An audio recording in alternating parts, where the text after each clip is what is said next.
struggling with your paint and you're getting scritchy, scratchy paint in your painting, chances are that you're not getting enough paint onto the actual brush, or you're not using enough moisture, and so on.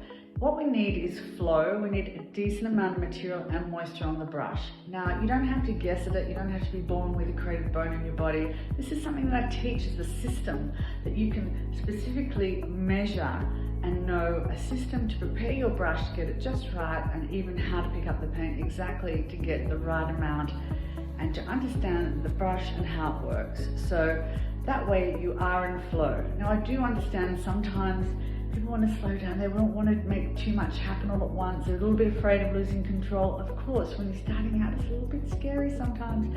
So that's why I teach my specific method, and I'm there to help in the workshops to help break bad habits and encourage you to find your inner courage as a painter and to get into flow so the paint moves smoothly and you can blend and you can do those things with your paint.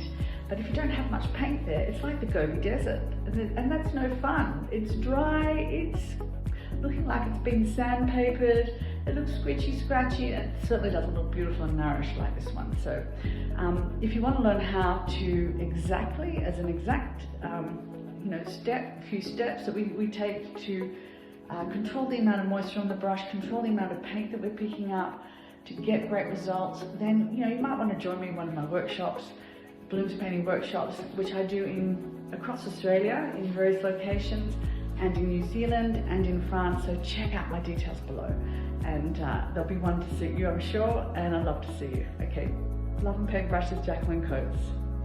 Pick up the paint.